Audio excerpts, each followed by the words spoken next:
आज हम आधुनिक हिंदी कविता ऐच्छिक हिंदी पेपर 7 के अंतर्गत की पाठ्यपुस्तक चुनी हुई लंबी कविताएं में से एक शब्द तिनका लीलाधर जगुड़ी जी की जो लंबी प्रदीर्घ कविता है उसका शेष भाग आप लोगों के सम्मुख रखने जा रहे हैं। विद्यार्थी मित्रों, इससे पूर्व हमने लगभग एक शब्द तिनका इस लंबी कविता के 3 भागों को देखा। तीसरे भाग के अंतर्गत हमारी ये कविता समाप्त होने वाली थी, किंतु नेट कनेक्शन गायब होने की सूरत में हम उस लेक्चर को, उस क्लास को जो है तो क्या है, नेट के साथ ही साथ जो है तो बंद कर दिए। किंतु एक शब्द तिनका ये कविता पूर्ण रूपेण समाप्त नहीं हुई। तो मित्रों, उसका अंतिम चरण जो था, वो अंतिम चरण की कविता का पठन करने के पश्चात उससे संबंधित जो हमारी चर्चा होने वाली थी, उसकी जो समीक्षा होने वाली थी, उसका जो स्पष्टीकरण मैं आप लोगों के सम्मुख रखने का प्रयास कर रहा था, किंतु कनेक्शन चले गया। कोई बात नहीं मित्रों, हम जो है इस चौथी तासिका के अंतर्गत उस भाग को आप लोगों के सम्मुख रखने का क्या है प्रयास कर रहे हैं। भाग थोड़ा है,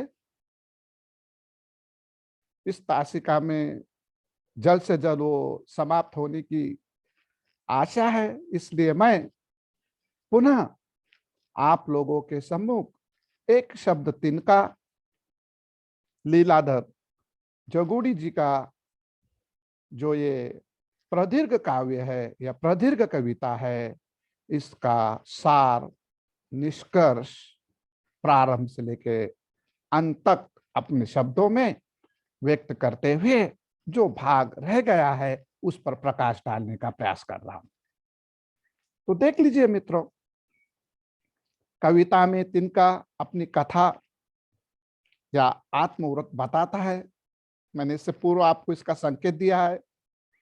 वास्तव में इस सृष्टि में प्रत्येक जीव वस्तु की अपनी एक क्या है विशेष पहचान है, और वो अपने विशेष गुण विशेषताओं के कारण क्या है अस्तित्व में है, और उसका कोई भी हमें दिखाई देता है कि गैर जरूरी रूप या फिर वो साधारण या अस्तित्व के प्रति सजग या सतर्क होने का जो प्रयास है वो जो है तो क्या है निरुद्देश्य नहीं है।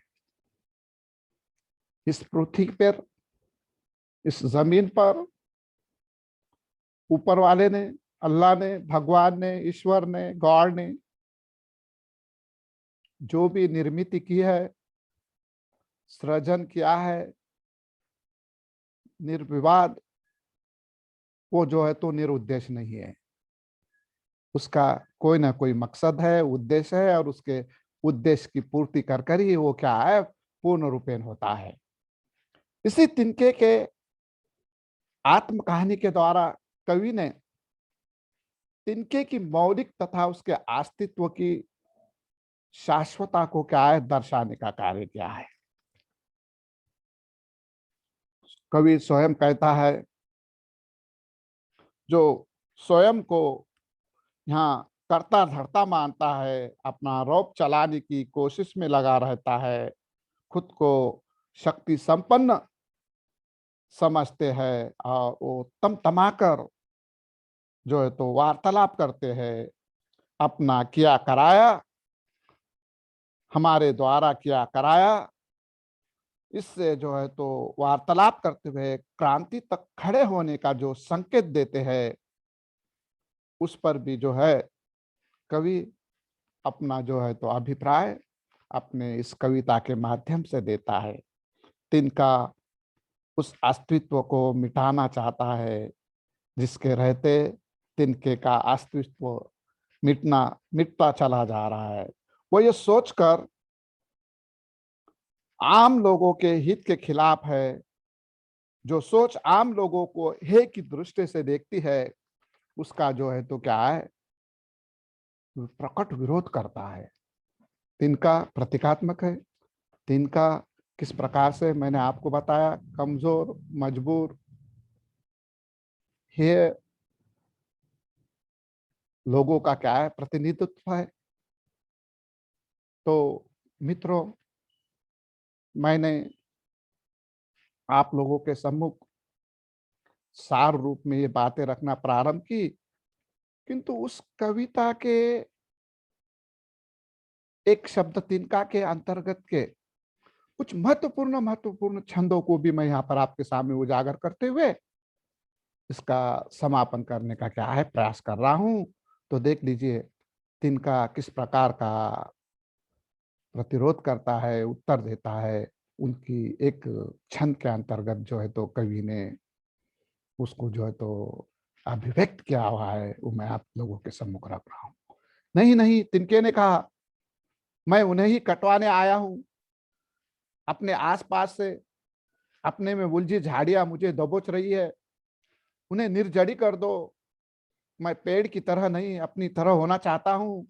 अपनी कमजोरी और अपनी मजबूती के बीच मैं ज्यादा से ज्यादा घास होना चाहता हूं।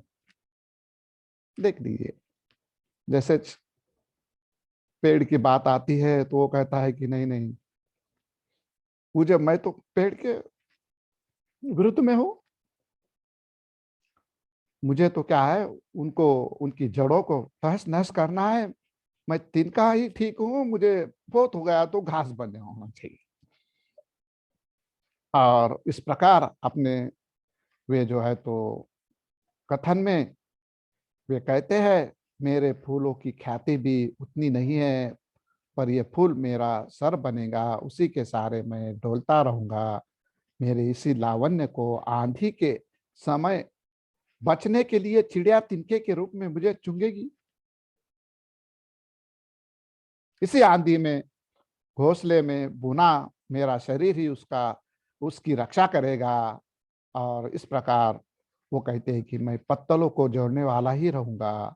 फिर आगे वो कहते हैं कि जमीन पर उगता रहूंगा, ऐसी जगह उगता रहूंगा, पेड़ का उगना संभव नहीं।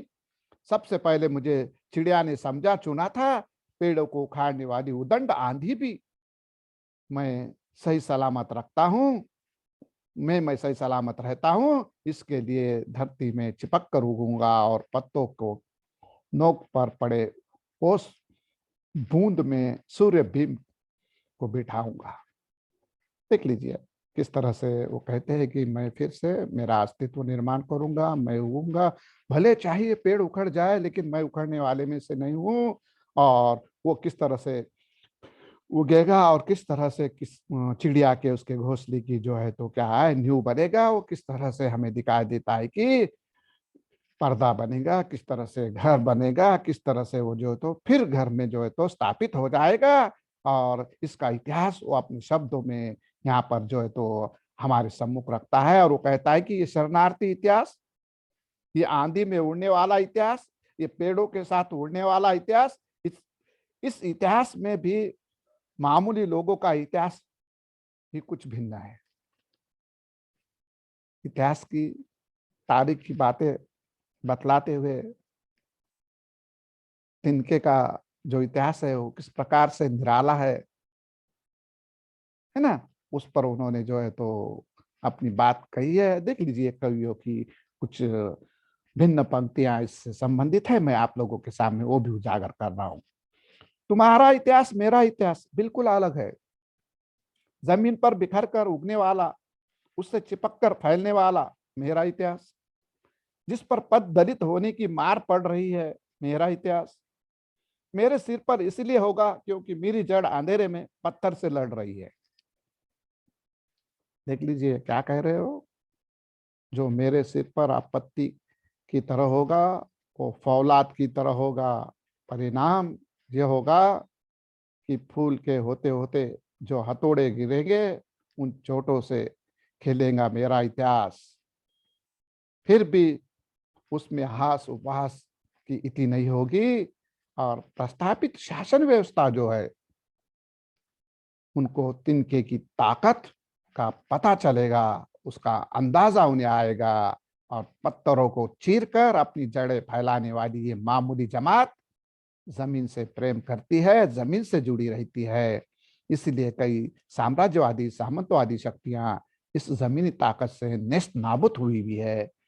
और किस तरह से यहाँ पर मामूली तिनका बखान करता है, कहता है, देख लीजिए, उन्होंने कभी नहीं सोचा था, उन्होंने कभी नहीं सोचा था तिनका अपनी बात में इतना बड़ा हो सकता है, या कि सारे माहौल में अपने विचार को ताकत में बदल कर खड़ा हो सकता है।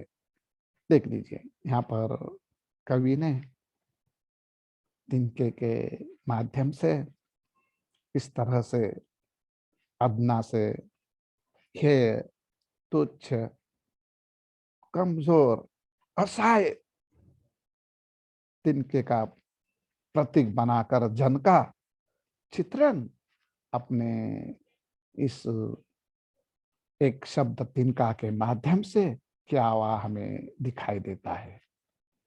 भविष्य की नींव और खंडर की भांति उसका दोनों पर क्या है, पहरा है। वे तिनके के वास्तव को ढूंढने में लगे हैं, पर जमीनी जीवन से जुड़े पत्ते में भिन्न जगह पर वे उसे ढूंढ रहे हैं।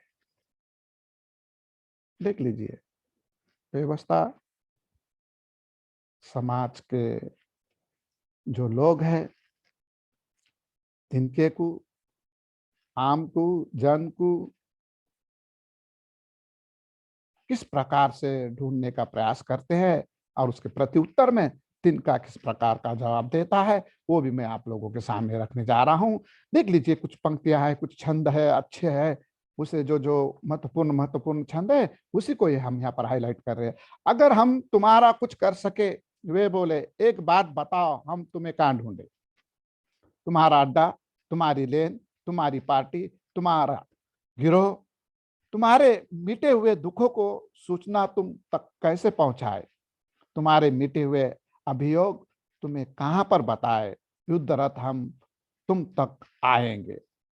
परंतु तिनके को ढूंढने की जरूरत नहीं है, न उसे बोने की आवश्यकता है, न सिंचाई की।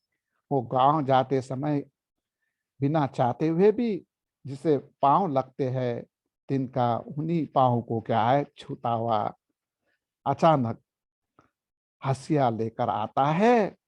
मुझे काट कर कोई अपनी झोपड़ी का कपड़ा बनाता है, तो कोई मकान बना लेता है। अपनी जड़े से कट कर वो दूसरे के जन्म के साथ जुड़ जाता है। कुछ घास चरने वाले पशु उसे खा जाते हैं, और फिर उसकी उगने की प्रक्रिया खंडित नहीं हो पाती, और वो टीले की शोभा बन जाता है।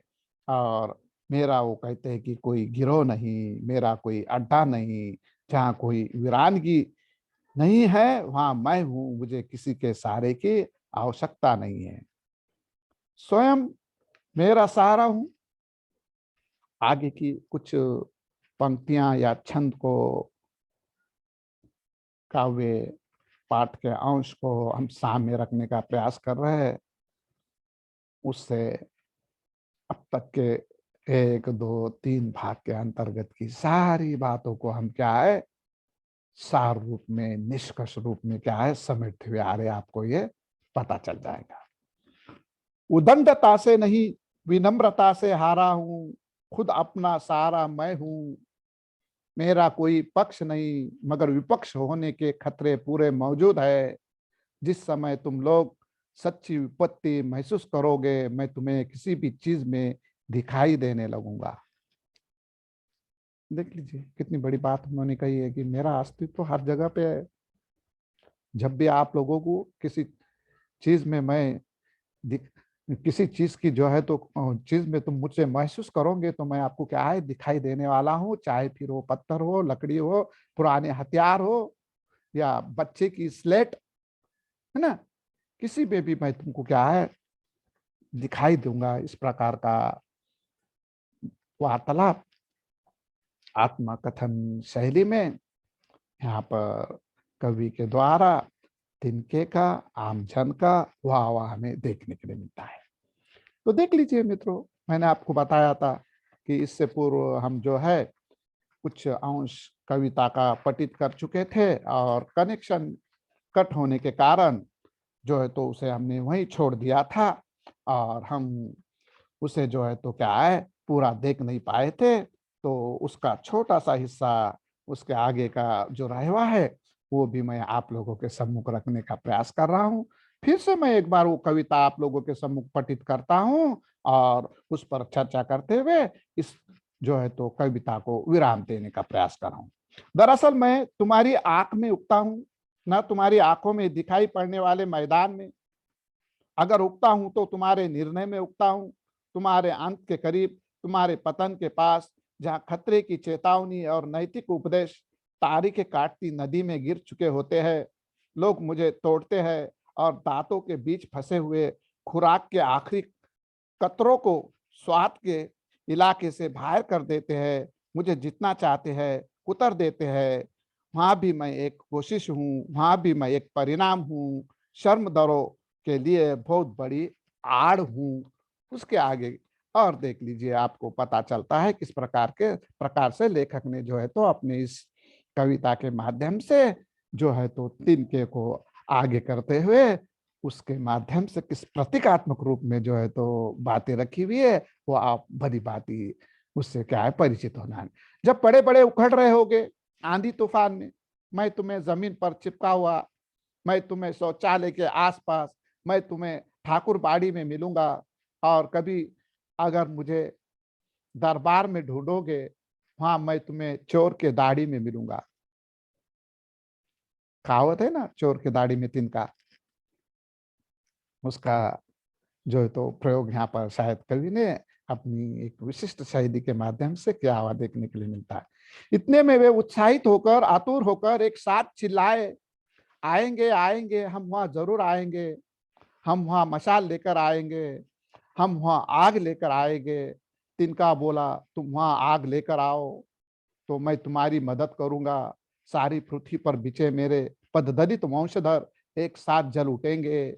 अगर तुम्हारे पास कोई आग होगी तो मैं विश्वास दिलाता हूं कि वो फैल जाएगी। मगर एक बात का ख्याल रखना, तुम्हारी आग जब दूसरों को दिखाई दे तो फिर उसे जेब में मत रखना, वरना वो तुमको ही जला देगी। तुम एक एक पेड़ की तरह अलग अलग अकेले जलोगे।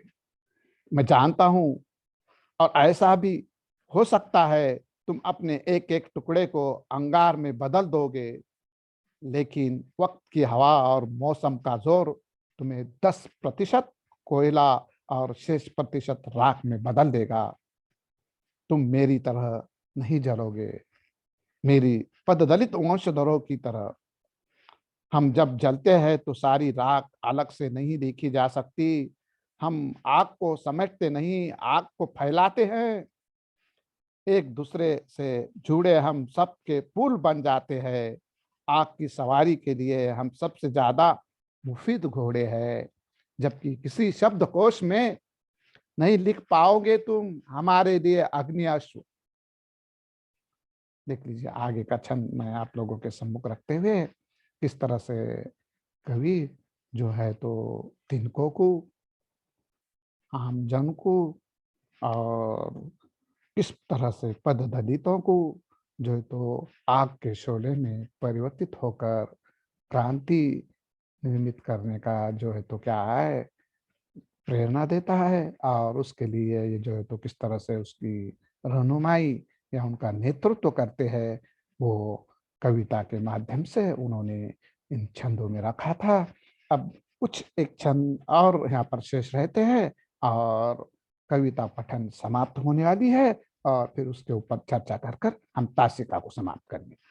अब तक की हर हरियाली के हम अंतिम परिणाम है। हम जब जलेंगे तो धरती दूर से ही काली दिखाई देगी, काली और उपजाऊ। कभी देखा है काली धरती को, फिर एकदम हरा होता हुआ चेहरा? तुम आना, तुम किसी भी विचार से मेरे पास आना, मैं देखूंगा कि मेरा पूरा का पूरा वंश तुम्हारे काम क्यों नहीं आ सकता। क्या केवल इसीलिए कि हमारे काम करने के ढंग में समानता और प्रचंडता दोनों ज्यादा है? हो सकता है हमारे काम में तुम सब भी काम आओ, क्योंकि तुम्हारी जड़ मिट्टी में नहीं है। लेकिन इस अग्निकांड के बाद जो भी उगेगे वे कहीं से भी मरियल और उदास नहीं होगे। उस कड़ियल डह ढहे हरेपन के लिए तुम आग लेकर ही आना, मगर आना जरूर। तब तक मैं देखता रहूंगा तुम्हारे न आने को। मगर ख्याल रखना, आग आग हमारा अंतिम बयान है। और यह भी याद रखना कि मदद मिटाने में नहीं होती, जैसा कि आजकल प्रचलन है। हम मामूली होने की आखिरी सामर्थ्य है। तुम आना, तुम आग लेकर ही आना, क्योंकि हम में तो जैसा भी पड़ेगा फर्क, पर तुम्हारी भाषा में दो गुना पड़ जाएगा। तो विद्यार्थी मित्रों, इस प्रकार कवि ने अपनी पंक्तियों को जो है तो छंदों को, काव्यांशों को जो सृजित किया था, उसके अंतिम चरण को मैंने आप लोगों के सम्मुख रखा। उसके ऊपर जो है तो स्थूल चर्चा करते हुए इस कविता का हम यहाँ पर समापन करने वाले। देख लिए, वास्तविकता यह है कि मैं ना तो तुम्हारी आंखों में उगूंगा, ना तुम्हारी आंखों में दिखाई पड़ने वाले मैदान। अगर उगता हूं तो तुम्हारे निर्णय में उगता हूं, तुम्हारे अंत के करीब और तुम्हारे पतन के पास, जहां खतरे की चेतावनी और नैतिक उपदेश तारीखें काटती नदी में गिर चुके होते हैं। लोग मुझे तोड़ते हैं और दांतों के बीच फंसे हुए खुराक की आखिरी कतारों को निकालते हैं। इस कोशिश में मुझे जितना चाहते हैं कुतर देते हैं, और मैं नहीं हूं। जहां जमीन है, सच्चाई है, वहां मेरा क्या है, अस्तित्व है। देख लीजिए, तिनका अपनी जो है तो अस्तित्व की, वास्तविकता की, है ना, जो है तो बातों को बखान करता हूं, तब तिनका जर्रा, है ना, और उसका अस्तित्व किस प्रकार का है, और वो कहाँ दिखाई देगा? आंखों से दिखाई देने वाले मैदान में तो नहीं। तो वो कहता है कि मैं तुम्हारे क्या है, निर्णय में उगता हूं, मैं तुम्हारी सोच में उगता हूं। ठीक, इस पे से एक प्रश्न मुझे याद आया। एक बार एक विद्वान ने पूछा कि ताजमहल कहाँ बना। फटाक से कुछ विद्यार्थियों ने उत्तर दे दिया, ताजमहल बोले आगरा में। वो विद्वान ने कहा नहीं, ताजमहल सबसे पहले दिमाग में। कहाँ होगा वो? सबसे पहले वो मस्तिष्क में बना, दिमाग में बना, फिर उसकी प्रतिकृति आगरा में उतरी।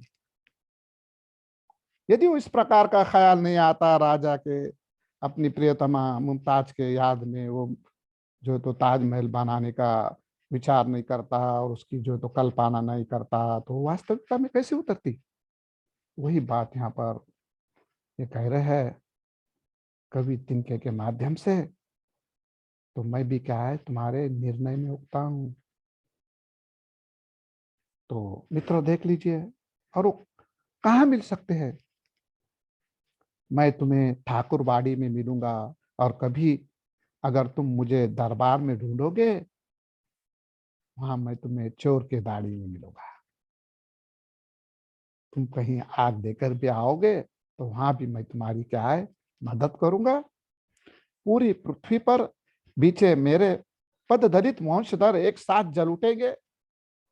अगर तुम्हारे पास कोई आग होगी, तो मैं विश्वास दिलाता हूं कि वो फैल जाएगी। सुनील की भी बहुत अच्छी पंक्तियां हैं, मेरे स्मरण में नहीं आ रही अभी।